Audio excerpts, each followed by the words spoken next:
Welcome to Beyond Rent, the property management podcast brought to you by Rent Manager. Each episode, we sit down with an expert to talk industry updates, tech solutions, and top tips for those in the property management space. And now, let's get to the conversation and go Beyond Rent.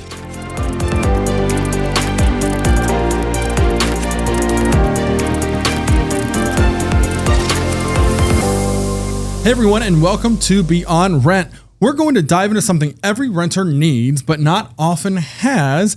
It's renter's insurance. Property managers take on risk when renters don't have insurance. So we've asked Katie and Christian of LeaseTrack to join us to discuss how to handle the situation and avoid taking on that risk as a property manager. Katie and Christian, welcome to Beyond Rent. Thank you.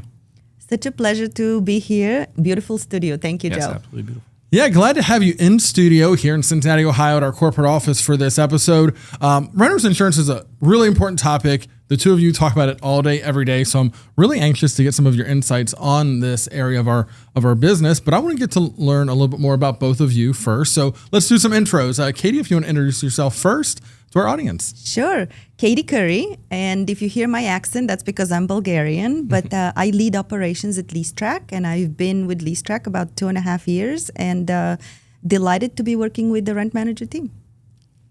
And my name is Christian Thomas. I am the partnership manager and sales lead here. Some of you out there may have already spoken with me, but I've been with LeaseTrack for about 3, almost 4 years. It's my first job in insurance, from sales to insurance. So, but yeah, it's been a great partnership, and renters insurance, I never really thought I'd be here, but it's a definitely interesting topic that I've learned a lot about and continue to learn about. So excited to talk about it. Yeah, so am I. Thanks for doing some intros. Obviously, at Beyond Rent, we're powered by the Rent Manager property management software, and we work with LeaseTrack for our renters insurance products, right? So we have a close partnership in how we reach property managers and renters to provide this really good, important service. So we've worked with each other a lot. So I say let's jump in and learn more about renters insurance. So when I think about renters insurance, one of the things that I first start to think about is the fact that not everyone is approaching this the same way. And when I look at our industry, I think there's some like best practices that are out there and some norms that are out there. But the reality is everyone operates a little bit differently. So what are maybe some people not thinking of, or maybe some of the potential risks that they should be aware of when they start thinking about insurance at their properties? Well, there's definitely a lot of different risks. And what we find from working with many property managers, property owners, and leasing offices is that some of these risks are really underappreciated. One thing that I didn't know until I joined LeaseTrack is that on average, there are 275 apartment fires in the US per day. That's an astounding number when you think about it. That's about 100,000 apartment fires per year. And that's a lot of risk there that somebody has to bear. Sometimes it's the renter, sometimes it's the property owner. And so when we think about those risks, this is just one example of the variety of different risks that are out there that need to be mitigated. And it reminds me of kind of a personal story, and why I'm passionate about renters insurance is quite a few years ago when I was cooking my first Thanksgiving turkey in my first apartment, and I had invited some friends over. Things did not go very well for me with that cooking. And there was a lot of smoke, and I set off the alarms for the entire building. It was very embarrassing for me. The firefighters came. It was a pretty embarrassing story. I did have to deal with that. And at the end, I had to go in the bathroom and cry and comfort myself. But this is for people like me and for many, many people out there that need protection from fire, smoke, and multiple other perils. And I think this is just one of the examples of why insurance is actually valuable and it's really needed. Definitely, yeah. Just to add to that, I think probably the two biggest ones that property managers risk I'm talking about need to know about are their number one, financial, right? Everybody assumes that's the biggest one. You know, something happens, I got to pay out of pocket, or somebody burns down a Thanksgiving dinner, burns down the house. But it's also the operational risk, right? So your teams are taking a lot of time to try to track these policies, to try to know who has insurance and who doesn't. And they may be doing to the best of their ability. But if one slips through the cracks, that's, and the claims happen, that's something that you're going to have to pay through out of pocket. So the financial and operational risk kind of go hand in hand. I know we have a story with somebody actually right when we started Rent Manager, that they were going to use our tracking service. They were kind of, not the biggest on technology, didn't really want to use it to the best of their ability. So they turned it off. And I think literally as soon as they turned it off the next week, somebody had a fire. I know we keep talking about fires, but it is a very common thing. Had a fire, and he came back to us and he asked us like, can I still use the policy that you guys got? And we were like, you turned it off, so you can't. But moving forward, we could help you out. But that just goes to show like the operational risk of thinking you're able to track it and thinking you're able to do it all in house.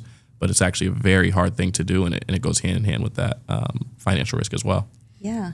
And I wanted to add one more area of risk that we hear a lot from the players in the industry, and that's fraud. And we hear so much about fraud and, payment fraud and all kinds of different fraud. But there is insurance fraud as well. And part of what's needed is to actually track insurance and track compliance so that a lot of the property managers and property owners can protect themselves from insurance fraud. So we have financial risk, we have operational risk, we have the risk of fraud. And I love your story, and thanks for being honest and a little vulnerable there and sharing that story. But a lot of times when you think of a fire or peril happening in an apartment or in a rental property, we think of somebody maybe doing something they shouldn't be doing, somebody that doesn't care. This was an accident, right? You were trying to prepare a meal just like anyone else would and made a mistake. And so it can't really just be an accident. It can happen to anyone at any time. Exactly. And, we also see that about 50% of the fires are caused by cooking and accidents, not on purpose. That's astounding. Again, when I think of fire, I think somebody, maybe not paying attention or doing something they shouldn't do, but cooking is a normal activity, right? We do it every day. I don't cook, Joe. That's why I don't cook. That's why they invented DoorDash, right? Thanks goodness for DoorDash. But I think a lot of people understand the financial risk, right? When you think about that, in that scenario, if you didn't have renter's insurance, the property owner was going to have to come out of pocket to do the repairs, maybe come after you to try to recover some of that cost. But in reality, a lot of renters may not have the thousands of dollars, tens of thousands of dollars to handle the cost. So end of the day, the property owner could be, paying that bill. Absolutely. And not to cut you off, sorry, Ed, you bring up a good point. So a lot of tenants, that's one very big misconception, is that tenants think that their property manager, property owner, their property in general's insurance is going to cover their belongings, which is not the case for anybody out there that thinks that. If you don't have renter's insurance and you start a fire or something happens, their policy is going to cover their building. It's not going to cover your belongings. So that's a very common misconception. And a lot of times, people have to come out of pocket, or like you said, they don't even have the money to come out of pocket, or they have things that family heirlooms or pictures or stuff that are worth more than money that they'll never be able to get back. So things like that are all attribute to it as well. Yeah. And also as a renter, you may have liability inside the apartment that the landlord's insurance does not cover. But one other statistic that I find quite interesting is that as we think about the price of homes and apartments and how much they have gone up in recent years, it's about 150% over 20 years, which is, a very, very significant number. And as we think about even the cost of furnishing an apartment, some of the numbers out there for a very basic apartment, it's about $10,000 just for very basic contents. But for the luxury apartments, it goes up over $50,000. So when we think about these and we put them in perspective, it's like, okay, I get it. I had an accident in my first Thanksgiving. I, need insurance. And that's why we think that the service that we provide for the renters and the landlords has benefits and value. Let's dive into the operational side, because you brought up the operational risk of having to track and worry about all of these policies. Talk us through that a little bit. I imagine some people listening to this, they're very up to date. They know what's going on with insurance. They're either tracking it themselves or they're using a service to track it.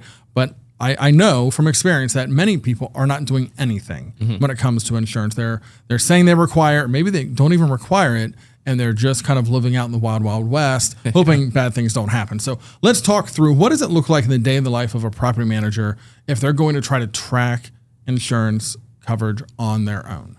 Definitely. So one stat that was astounding to me was it takes, I think, about 3 hours per unit per year to track a tenant's policy. So that's number one, going back to the amount of time it takes to do it. And it's still a very antiquated and old school style type of thing. Believe it or not, the tracking is still through paper mail, right? So the way it's through the insurance agency send out the policy through paper mail to the additional interest. Now I know I'm getting into details, but sorry. The additional interest is essentially a mailing address, and that's how you track the policy. If somebody cancels, they'll send a cancellation notice and so on and so forth. So there's thousands of pieces of mail that go through. And again, one slips through the cracks. I know Katie can probably talk some more about the amount of mail that there actually is. But if one slips through the cracks and you, again, let that go and that claim happens, now you're liable, or, a fire happens and God forbid. And, so I don't know, Katie, I know you got thousands and thousands of pieces of mail that we got to go through. Yes, many thousands of pieces of mail. And what I wanted to talk a little bit about for your listeners, Joe, is that, insurance tracking is not all the same. It's kind of like, eating a burger and eating a steak. They're similar, but they're not the same. You have a very different experience. And so when sometimes the leasing offices and property managers, they believe that they track insurance, and they may be getting a resident that either uploads or drops off their insurance at the, when the lease starts, when they move in, that actually does not mean that insurance is active. And it also does not mean that this insurance meets all the requirements. And so when Christian talks about mail, what he's talking about is that a lot of cancellations of insurance policies happens by mail, because the carriers notify us, and we have a special arrangement with the carriers where we are always notified if a policy gets canceled. And they're kind of old school, and they notify us by mail. So you've been to our offices, and you have seen our huge Falcon machine that is a commercial scanner. It's only us and the IRS that usually has a scanner like that. And last year we scanned almost 1 million pieces of mail, and a lot of those are just notices from carriers that a policy has been canceled, or it's going to get reinstated, it has been reinstated, it's pending cancellation. And so the tracking is very dynamic, and it does require time, it requires precision, and it requires a very smooth, almost real-time process. And we're kind of excited because we're able to do it very quickly. And the future of it is, becoming more and more digital as the industry evolves. But where we are today, we have to have a very robust and fast process. And we still operate our Falcon. They're still coming by horseback to give us the pieces of mail. And I have witnessed that in person. I actually got to try to do some scanning myself to learn how the machine works and the whole process works. And it is really interesting to see how outdated that really is, all this paper mail coming in. But from the property manager's point of view, like you said, a lot of them are collecting that document, that policy information on day one of the lease. They're checking the box that, yes, they provided renter's insurance. But as you know, and as I know now, those policies don't normally stay in effect, because there's a real cost to insurance to the renter. And for a lot of people, they'd rather take a little bit of risk than have to pay anything. So a lot of those policies get canceled. And that's really where LeaseTrack steps in, right? That's where you have the system. So how often are we seeing policies canceled? Is it really a big enough issue that property managers need a service? It's huge. I got 2 examples right here. So we actually had 2, these are rent manager specific as well. We had one lady, we call her Raina Rentwell. That's not a real name, but it's a cool name.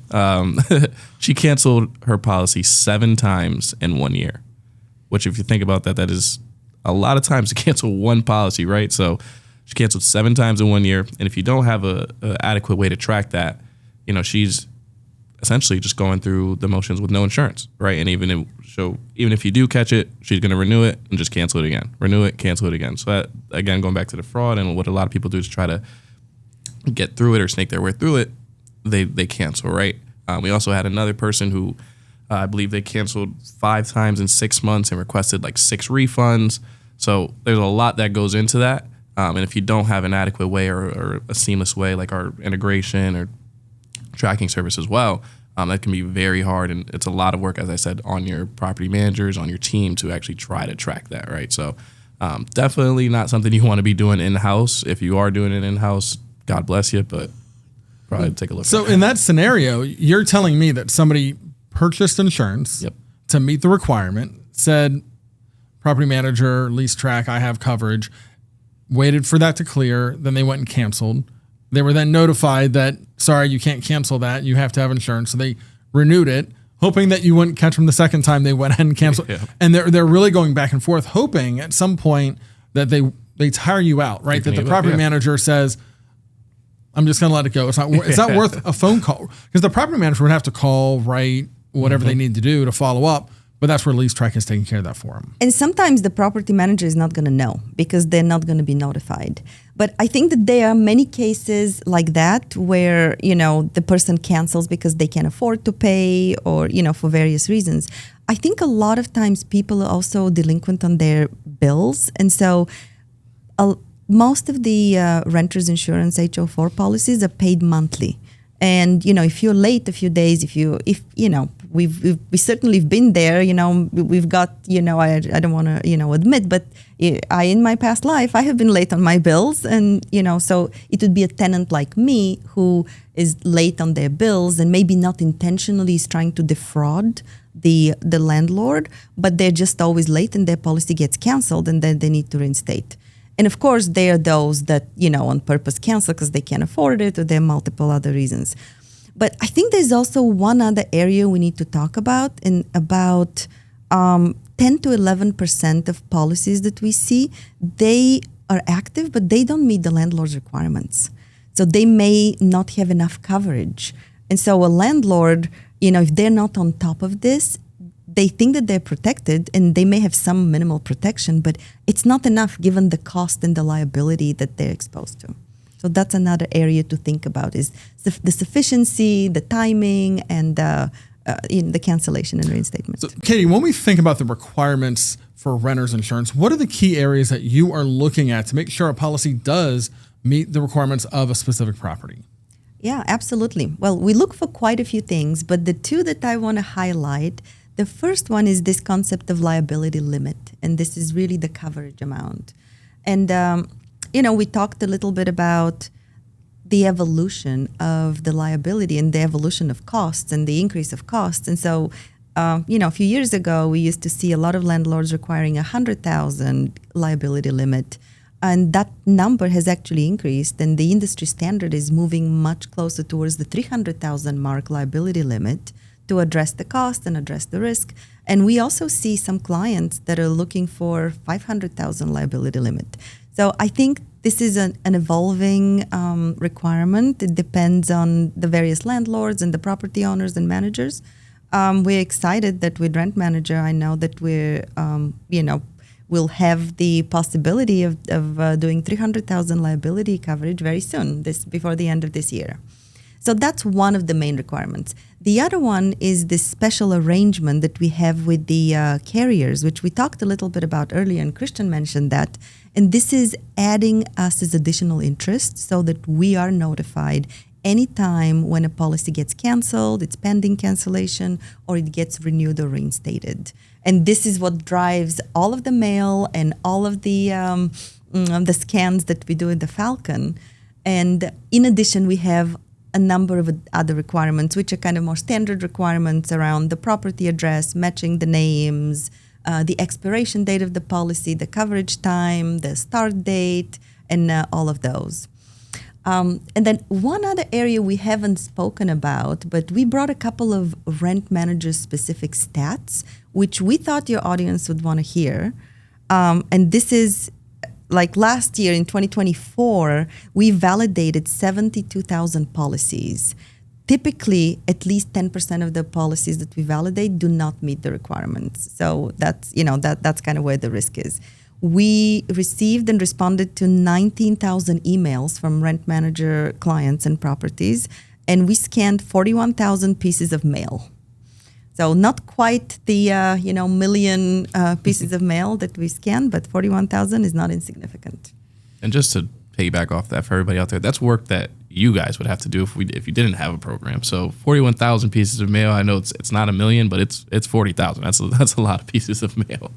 It is. That's real work that people are doing if they're tracking it, right? And I think the reality is a lot of people start doing that work. They realize how much work it is, how much they don't know about the insurance industry, and they kind of start doing less of it because there's almost a level of risk to doing it, right? Doing it wrong and wasting the time and still not getting all the coverage amounts right or that additional interest. All these things are complicated, and they just don't have all the systems in place to be able to do it. So no, those are real dollars. Those are real labor hours that add up. Yeah, or to piggyback off that, or not doing it at all. Like if you don't require it at all, not tracking it at all, I think the last stat we had was about 45% of renters do not have renter's insurance.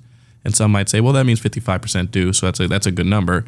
But I would say ask yourself if you could think of one tenant out of 10 that something is probably going to happen in their unit, and now think you have 4 of those, right? Around 4 to 5, 4.5 people that aren't going to have insurance out of 10 in your property. So something to think about. That's a great point, Christian. And we also see in different demographics that the numbers play out differently. In the under 25 demographics, over 70% of renters do not have insurance. And in some ways, those may be the more, the young chefs like me who are trying to cook a Thanksgiving turkey. And so they may be more exposed to actual perils. Yeah, and that's actually a really good point. You talked earlier, it's not always people that are trying to work around the system or create fraud in our industry. Some people are just having a hard time keeping up with their bills, so things go late. Or if you're young, it's your first apartment, you may not understand all the nuances. You're having to get car insurance for the first time. You're trying to navigate health insurance for the first time. The last thing in your mind might be renter's insurance. And you may even think the things I own aren't worth all that much. I really don't need insurance. I got all this stuff free. So people are giving me hand-me-down furniture. So they don't even get insurance because they don't really understand, right? Because they're still getting started and they're trying to save every dollar they can. So it's not always that people are malicious. A lot of people are just kind of unaware of the risk that's out there. So they avoid getting the coverage. Exactly. And even if we think about the auto industry, we know that 15% of drivers don't have auto insurance. And so the number for renter's insurance is a lot higher. It's not just covering your possessions. It's also the liability in exposure that the landlord their policy would not pay, that you would be on the hook. And again, that's real risk that's out there. So as we think about all of how this system works, right, with the tracking and the compliance and the risk mitigation that can happen with it, how much work is involved for the property manager when they're using a system like LeaseTrack? When they're using LeaseTrack, there's still some work, right? I mean, there's always a little bit of work, but how much work is out there? Because that's probably what they're asking themselves right now is, okay, I'm doing it on my own or I'm not doing it on my own right now. If I were to use LeaseTrack, is it really going to save me enough time to justify the effort? Yeah, well, I would say the beauty of our integration is that you essentially, I don't want to say you have to do no work, because if I say that, people are going to be like, well, I have to do some, but there really isn't a lot of work for you guys to do out there just because of the integration. Since we're fully built into the Rent Manager platform, everything is just already done for you. It's already automated. Now, inevitably, your tenants are going to come to you first if an issue happens and they need help or something. Even if you tell them to call us, they're still going to call you first. But as far as like the tracking, the uploading policies, the validating policies, all of that, we do all of that for you. And the tracking is actually completely free also. So really is a no-brainer on that part to use, because you're not paying anything and you're kind of mitigating that risk, right? We've had people who, because we do have 2 programs, one is a tracking program, one is an enforcement, that they're like, I just want to track, I just want to see, make sure people have the opportunity to purchase the insurance, to see what our risk is out there, thinking it's not that high. And then they go 6 months with it, track it, and they see, what, 70% of my tenants don't have renter's insurance. Maybe I should enforce this. It's in my lease, so maybe I should take this a little more seriously. But yeah, to answer the question, it is actually, there's very little work involved on the property management side. I know it doesn't sound believable, but I promise you it's really not. We do have a great team. Our account managers are one of the best in the industry, I would say, as far as making sure that everybody's taken care of. And if there is an issue, that they're the first ones on it. So, And just to add to what Christian is saying, so the tracking tracking provides transparency, but the real risk mitigation is in enforcement. And that's what we really want, is one of our kind of key points, takeaway points for the audience, is that if you want to be protected, it's enforcement, and the enforcement program is the one that it really is going to protect you. And yeah, it's not going to be a lot of work for you because we're going to do all the work. We've got 78 people in our operations team, and we've got the Falcon, and we've got a lot of automation and a lot of robust and kind of AI supported processes to make this quick and to make this simple. And we generally validate policies in 8 hours. This is specifically for rent managers, so we're pretty quick. But understanding the difference between tracking and enforcement, where you're protected, and there's a little bit of work during implementation, but after that, we're the ones answering the emails, we answer the phone calls, we do credits when a policy has been uploaded, and it needs to get processed on time. Maybe they uploaded on that very last day, and they need to be given credit for the month. We take care of all of that. It happens seamlessly behind the scenes. Yeah, I think the number is about like 50. The compliance rate, if you go with tracking, is about like 50 to 60% you're at. And if you go with the enforcement, you're at 100%. Not to get too much into the weeds of it, but the enforcement is essentially a program where if your tenant does not have insurance, we can place them on something called a master policy, which is a policy that the property managers would own. We can place them on that policy for you if they lapse, if they cancel their policy, or if they just don't have any insurance at all and just want to be defaulted to yours, which a lot of people do for like benefits packages or anything like that. They just say, hey, we have a policy for you guys. If you just want to be on that, you don't have to go out and buy your own policy. So the enforcement is really the way to guarantee 100% compliance. I know not everybody wants to force it, but hopefully after a couple of these stories and Katie telling you guys that she almost burned her whole apartment down, that you guys will think about that. And we see a lot of people moving towards enforcement because Absolutely. That's really where the protection happens. Well, and that transparency you mentioned, I think, is really key because a lot of people know, maybe they agree it's important. They wish they had the time to track it, but they may go by this assumption that most people have it, so most of their risk is covered. But through the tracking, they can see and really know what rate that is, who has it and who doesn't. And it's not just a percent. They're able to see who has insurance and who doesn't, resident by resident, tenant by tenant. So you can really start to say, okay, this portion, this 30%, this 50%, they don't have insurance. And what are you going to do about that now that you know? And really, what we have found, and when we talk to our customers, is a lot of them like this enforcement idea. I know that sounds like a heavy word, but they love the idea of enforcement because it actually makes it easy for the resident too. They do nothing. They get a policy. They get put onto a policy. Yes, there's a cost to the resident, but there's a cost no matter what, no matter which way they go, right? Buy their own policy, go on this enforcement master policy, but they don't have to do anything. It's really simple for them. And when they leave, the policy stops, right? And they stop paying for it. They don't have to call an insurance company and say, hey, I moved out. Yep. I need to cancel my policy. So for a lot of ways, we've made it easy for everyone. Absolutely. And even the cost of enforcement, it's very small. The amount is not a very significant amount. And so between the convenience and the ease and the fact that it's a monthly small amount, that makes sense for a number of people. Yeah, I know when we first launched LeaseTrack, there's a lot of talk about how to make it a good experience for everyone, right? And good experience for the property manager, good experience for the resident, give people options and choices. And I think we done a pretty good job of that. And we're going to continue to do that. And you talked about adding $300,000 to the liability before the end of this year. We're excited to launch that as well. So as we kind of head into the end of the episode here, if people like what they're hearing, they agree there's a lot of risk when it comes to insurance and how they're managing it, what should they do next? Like, what's the next step? Turn on LeaseTrack. No. I think that is the next step. You should talk about that, Christian. Yeah, so as I said earlier, I think turning on the tracking portion of it is a no-brainer. There's no contracts, nothing's binding you to it. You go to your system preferences and Rent Manager and you can just activate it. And I really think that's if you're even on the fence about it, I think by activating that tracking, you will at least get an idea of what's going on out there, get an idea of your risk, and inevitably, I do think you will move to that enforcement. If you want to talk to me first, I'm probably the guy you will talk to. If you want more information on it, I'll give my information at the end of the episode. But what I would say is definitely, take a long look at your units, the people you have living there, and really think like, is something probably going to happen in these units? I guarantee probably 90% of you out there is probably saying, something is probably going to happen in one of these units. And if the answer is yes, I would say start with that tracking. Talk to me and I'll tell you more about it. I'll tell you more about the enforcement, how the enforcement is honestly, not to try to be a sales guy here, but it's probably the best way to go. 100% is better than 60%. So, but yeah, I would say start with that tracking. If you want more information, as I said, I'll give my information at the end of this. And that's really what I would say is the next step for everybody.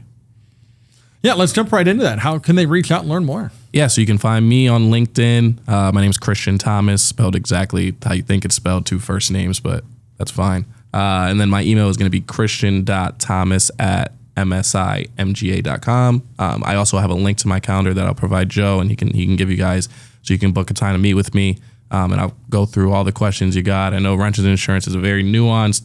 You can ask me what happens if a toilet bursts and it floods three floors down. I'll tell you exactly what you need to know about that.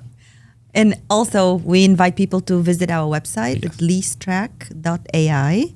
And of course, they can also get information about us on the Rent Manager software as well. And, my LinkedIn, we're going to put it in the show notes. It's under Ekaterina Katie Curry, and we're happy to connect with your listeners. Excellent. Yeah, absolutely. Then go to the Rent Manager website, LeaseTrack's website. Christian, obviously, thank you for providing your information. I definitely want to encourage anyone that is not doing something for renters insurance today to have that conversation and start to learn more. The risk is out there. You mentioned the rising cost of things. Insurance, property insurance is going up as well. And this is another way to kind of mitigate some of that risk on your own policy out there as property owners. So there's just a lot going on. And Christian's your guy to kind of talk you through how it all works. So it's a lot of work. The work is mysterious and important for my Severance fans out there. Excellent. So thank you both for joining me today. It was a great conversation. Thank you, Joe. Appreciate it. Thank you for having us, Joe. Pleasure. Yeah, and thank you for watching another episode of Beyond Rent. And until next time, keep going Beyond Rent. Thanks for joining us for this episode of Beyond Rent. If you enjoyed this podcast, spread the word on social media and with your peers in the industry. To be notified when more episodes are released, subscribe using your favorite podcast player. Beyond Rent is brought to you by Rent Manager Property Management Software. Learn more about Rent Manager's industry-leading software solutions at rentmanager.com. Until next time, keep going Beyond Rent.